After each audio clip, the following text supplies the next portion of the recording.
Son of a bitch. Hey guys, so we're back in here again.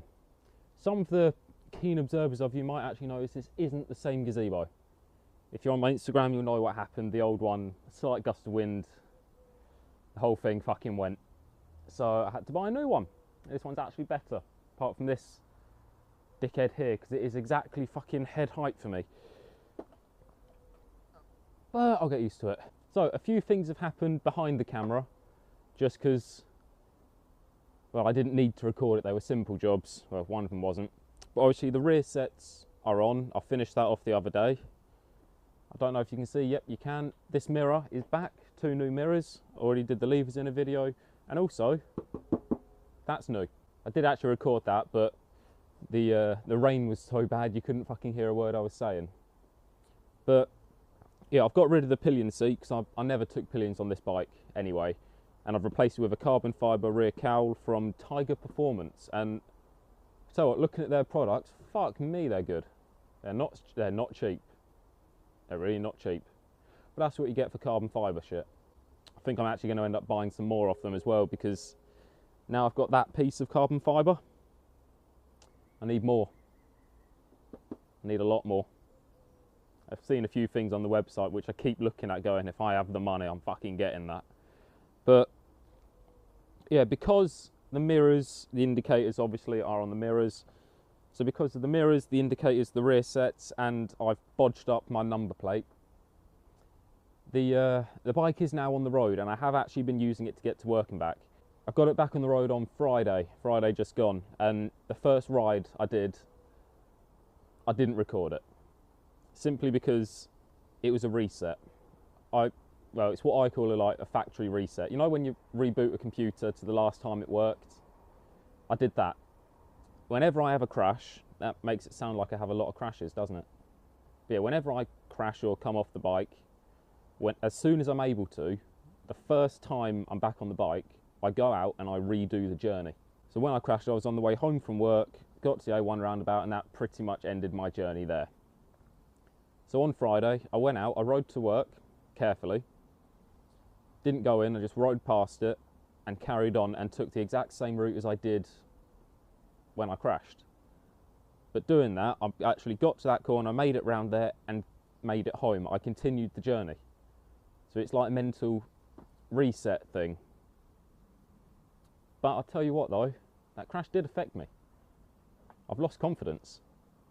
I've lost quite a bit of confidence and I don't like it. But it's just going to take me a while to get back to the point of pushing it a bit too hard, because I'm really not pushing at the moment. Anyway, right. What are we doing in this video? At the moment I'm still waiting for a lot of big parts to arrive, but I need to get a video out. So today we're going to replace the crash bungs because they're fucking ruined. And we're going to do the bar ends as well, because again, they're ruined. I do have a set of grips that I could put on now, but that's one of those parts where if I fuck it up, I can't use the bike. So what I'm going to do is I'm going to take it back to John and just say it's all right if I use your workshop for a while just so I can do this, and if I need his help, he's there. So yeah, the grips will be done probably off camera, just because I'm going to do it in someone's workshop. Let's start off with the crash bungs, shall we? Right, so this is just a fairly simple job because it isn't the entire like crash protection set. It is just the bungs, and I've got a feeling I've just rounded that fucking bolt off.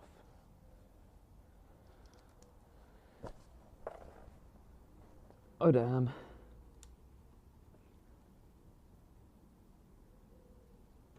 Oh shit. Oh bollocks. Oh cunts. Fuck. Oh, why does this bullshit keep happening? Why is it the jobs I say are going to be fucking easy go wrong, and I mean very wrong? Because this is literally undo one bolt, do the bolt back up later on, and yet somehow I managed to fuck up straight away. See, this is why I'm going to do the grips in someone's workshop, so I've got them if I need them. It's fucking hot in there as well, actually. But yeah, things like bar ends, tail tidy, fairly simple stuff. I'm happy to do on my own. But things where it gets a lot more complicated and risky, because it turns out when the grips I've bought aren't just replacement grips. It actually replaces the throttle body as well. If it was just the grips, I'd happily do that myself, but the fact that also means taking a throttle apart, that's a bigger job that I'm not really happy to do on my own anyway. Right. WD-40. See if that helps.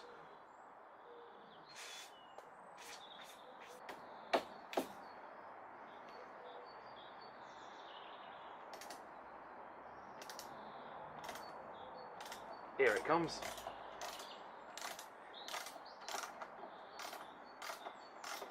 That is a fucking tight ass bolt just to hold a bit of plastic on. Something I need to mention is I'm sorry if the audio is a bit dodgy. But I'm trying something new with it. You notice on the last video, anytime I looked away from the camera or anytime I walked away from the camera or went behind something, you couldn't hear me. So this time, I've got one of the microphones out of my helmet, plugged into one of the cameras on my helmet, which is in my pocket. I'm using my drift as an audio recorder, which I'm then going to try and sync up with the footage from there.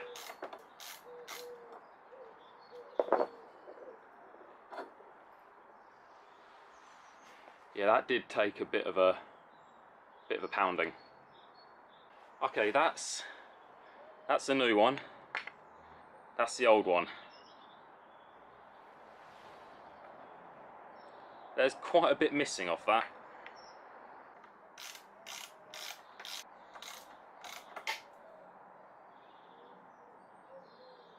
I don't know how that happened.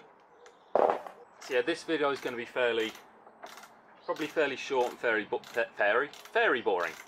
It's impossible to be boring with fairies around. This video is probably going to be fairly short and fairly boring just because I'm doing very simple things at the moment.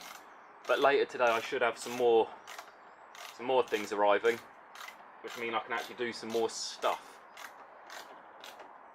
But at the moment it is just, I'm waiting for parts to arrive and everything's arriving in the wrong order. I wanted the big jobs done early and all the little jobs done late. Luckily the rear sets were the first thing to arrive. They were the most important thing to get done. But everything else is taking more time than I was planning. But it's all getting done somehow. Right, on to the other side. Now this one, I could easily get away with not replacing it because it's got a little bit of damage on just from where it impacted the ground when it fell back over. But this one looks nicer and it's going to do a better job if it slides down. So I'll take this one off and keep it as a spare, just in case. It's always, everything that I use, I've got spares. I've got 2 helmets, I've got like 4 pairs of gloves, 2 pairs of boots, a set of levers and a set of textiles. I like having a backup plan. And considering these chunks of plastic are about 80 quid for the pair, I'm going to keep some. See, this side's so much easier to get off. I've just noticed something that's actually quite a nice little touch. Now the reason I went for the T-Rex crash protection other than the R&G was because these look nicer. The R&G ones are just like the normal cylinder type thing, you just plonk onto the side of it, whereas these looked really streamlined. And I've just noticed, if you look at the mirror, then look at that, they've made it the same shape as the mirror. There's no need for them to do that, and there's no reason why that's a good thing, apart from I like that.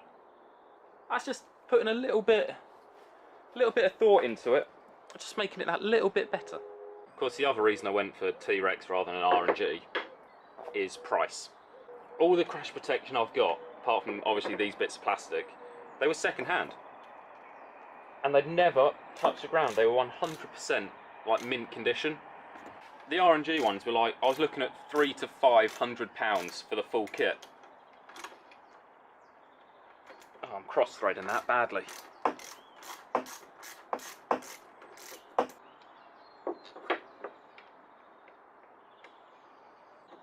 Yeah, the R&G protection, I was looking at spending a hell of a lot of money, and I've just cross-threaded it again.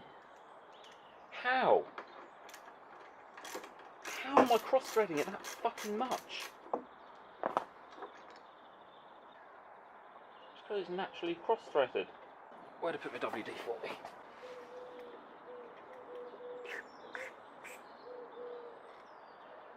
It seems like it's just a really fucking tight bolt. Anyway, let's try and finish the sentence I've started twice already.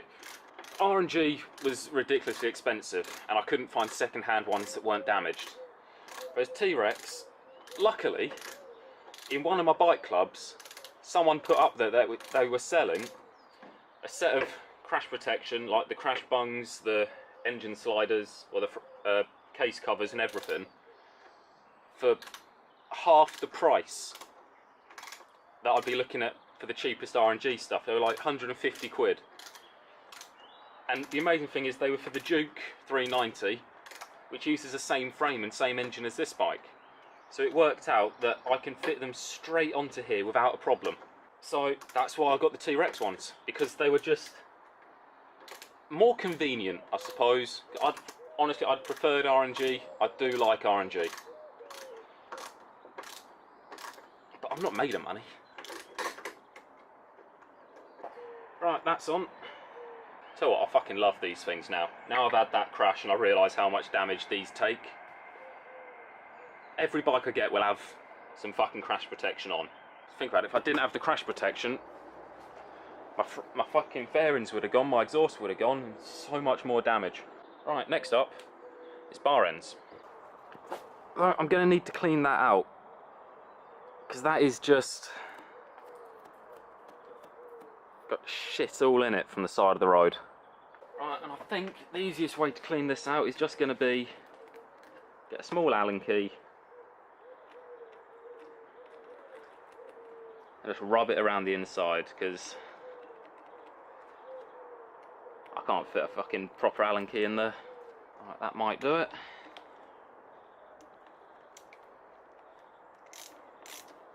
Well, that was worryingly easy. Now, I have no idea if these are going to fit. Much smaller, slightly nicer. So I am going to need a little thing in that, because it's going to be catching the throttle otherwise. Oh, that's handy. I did not see that coming. The little spaces they give you are rubber, which means I can resize it, because that is going to be way too long, because it's going to sit there. So I literally just need to cut that just a couple of times, just make it a little bit smaller. And luckily, I've got my knife. Now I'm literally just going to slice that in half. God, tell you what, this knife is fucking fantastic. Mainly because it does that. I fucking love that. Right, let's see if that is small enough. It is nowhere near small enough. Cut it in half again. Right, it seems like this is gonna work now.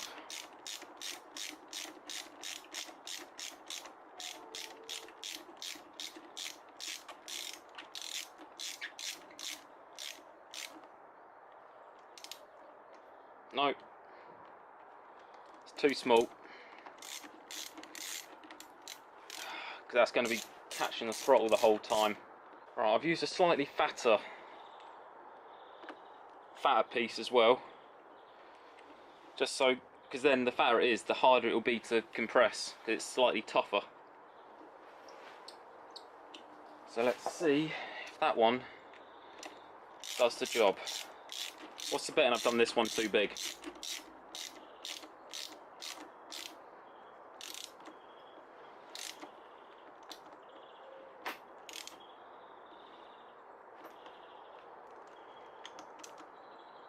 Right, I might have tried to make this more complicated than I needed to. So I don't think, or I now think, that I might not need to cut any of them. And maybe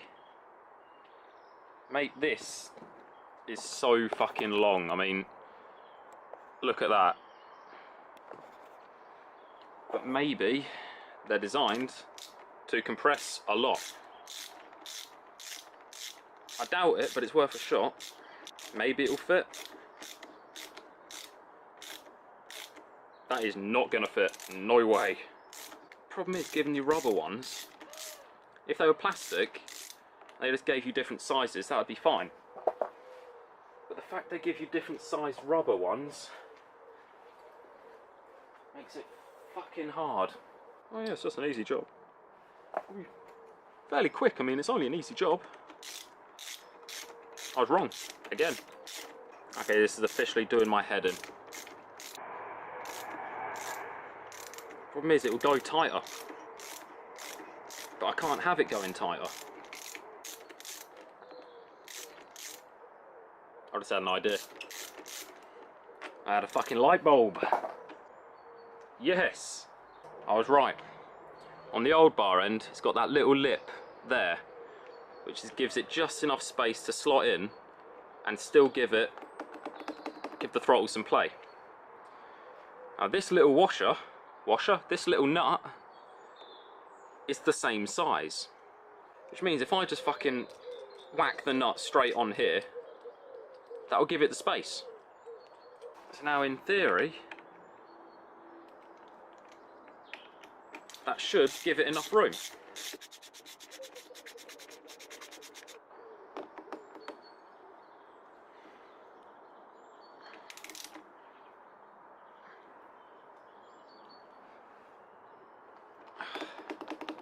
Yeah, that works.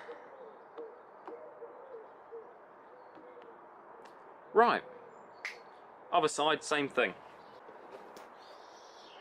The ground's wet, so I have to use a bit of cardboard to put down, just so I'm not kneeling on the fucking wet ground the whole time. So now I know where I went wrong. This one should be a hell of a lot easier. Well, I bent the fucking screw on the bolt on that one, didn't I? That is not coming off straight at all. Don't know if you can actually, yeah, just there. I bent it. Now thinking about it, this one doesn't need the little spacer. It can just go straight on. Because think about it, you don't move that grip, do you? Oh, where it bent the bolt, it's actually bent or fucked up the insides a little. Probably damaged some of the threads.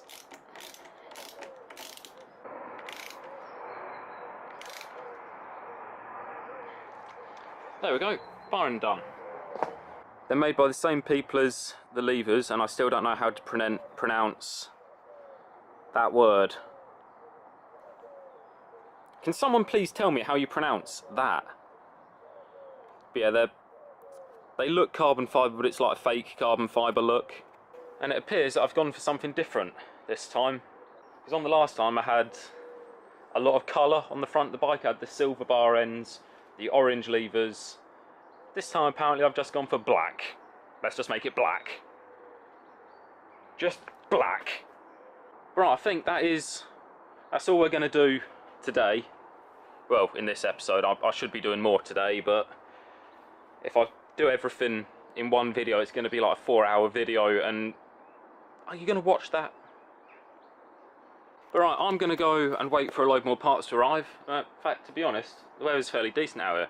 I might just sit out here in the fucking gazebo and look at the bike. Yes, I am that sad. But anyway, thank you for watching. I hope you enjoyed this very simple video. Very simple, but a lot of problems. One of them being, well, the main one being me. Right, I'll catch you all in the next one.